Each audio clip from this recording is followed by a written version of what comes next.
Vous le savez sûrement, un arrêt de production imprévu, ça coûte littéralement des milliers d'euros à la minute. Alors pour éviter ça, on va plonger aujourd'hui dans une véritable boîte à outils proactive. On tire tout ça d'un ouvrage de référence absolu, le Mémotech Maintenance Industrielle. L'idée ici, ce n'est pas juste d'apprendre à réparer un boulon, non. C'est vraiment d'assimiler une approche hyper pratique, totalement systématisée pour maîtriser la maintenance moderne. Vous allez voir, c'est un domaine fascinant où la science, la gestion et la technique se croisent en permanence. Alors, au programme de notre exploration d'aujourd'hui, on va d'abord poser les fondamentaux, puis on parlera contrôle technique et prévention, ensuite on verra comment prioriser tout ça avec la méthode ABC, planifier avec le PERT, et on finira sur la logique de diagnostic. Allez, on attaque tout de suite avec notre première partie, les fondamentaux de la maintenance. Bon, le point crucial pour commencer, c'est de bien clarifier notre vocabulaire. La vraie maintenance, ce n'est pas juste rafistoler un truc qui vient de casser.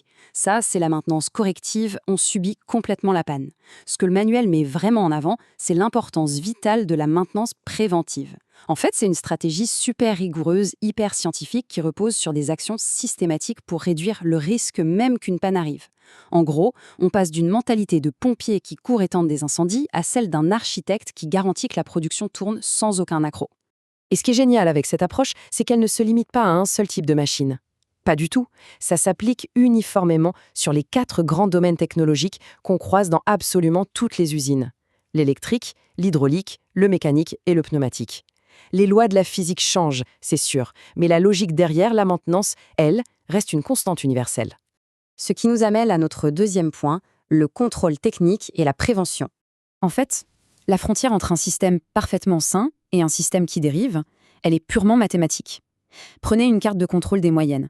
Si vous voyez 7 points consécutifs qui montent ou qui descendent, ce ne sont pas juste des statistiques aléatoires. Pour un œil exercé, c'est une véritable alarme. Ça permet de cibler une anomalie de façon presque chirurgicale, comme l'usure d'une pièce par exemple. Et surtout, d'intervenir bien avant que la machine ne rende l'âme. C'est ça la véritable anticipation. Passons maintenant à la troisième partie, la priorisation, avec la fameuse méthode ABC. 80 et 20. Derrière ces 2 petits chiffres se cache une réalité absolument incontournable, la loi de Pareto. Dans notre contexte industriel, c'est prouvé, environ 20% des interventions sur les machines concentrent à elles seules 80% des coûts globaux de maintenance. C'est un déséquilibre énorme, non ? Eh bien, c'est précisément ce déséquilibre qu'il faut exploiter pour travailler de manière beaucoup plus stratégique. Du coup, quand on reporte cet historique de panne sur une courbe ABC, la fameuse zone A saute littéralement aux yeux. Elle isole tout de suite ces 20% d'équipements super critiques qui causent la majorité des soucis. Une fois qu'on a ça, l'équipe de maintenance n'a plus à hésiter. Elle sait exactement où concentrer son énergie en priorité absolue pour rentabiliser son temps au maximum. Ce qui nous fait faire la transition vers notre 4e partie, la planification avec la méthode PERT. Alors, une fois qu'on a défini nos priorités, il faut s'organiser. Et pour ça, l'industrie a une arme redoutable, la méthode PERT. C'est une technique d'ordonnancement basée sur une logique très stricte. Prenez la règle de convergence, par exemple. Une tâche ne démarre que si toutes les précédentes sont complètement finies. Ou à l'inverse, la règle de divergence, où plusieurs tâches sont lancées en même temps dès qu'un feu vert est donné. C'est un vrai balai logistique, mais bon, avec des machines-outils à la place des danseurs étoiles. Mais le vrai pouvoir de ce réseau, c'est ce qu'on appelle le chemin critique, souvent marqué par un double trait. Ce chemin, c'est en fait la séquence exacte des tâches où vous n'avez absolument aucune marge d'erreur, 0 battement. Si une seule tâche de chemin prend du retard, c'est fini, toute la chaîne de production est retardée. Autant dire que c'est vraiment le cœur névralgique de toute l'opération. Le petit bémol, c'est que ce réseau mathématique, il est un peu trop abstrait pour le terrain. Les techniciens dans l'usine ne vont pas décrypter un réseau PERT. Ils ont besoin d'un calendrier clair. Et c'est là qu'intervient le diagramme de Gantt. Il va traduire toute cette belle logique mathématique en un planning visuel super limpide, jour par jour. Ça permet de distribuer les ressources et de dérouler la maintenance de façon ultra fluide et concrète. Allez, on arrive à notre dernière étape, la partie 5, les diagnostics logiques et la résolution. On ne va pas se mentir, même avec la meilleure prévention du monde, une machine peut toujours flancher. Et quand la production s'arrête, la pression, eh bien, elle monte très vite, financièrement et psychologiquement.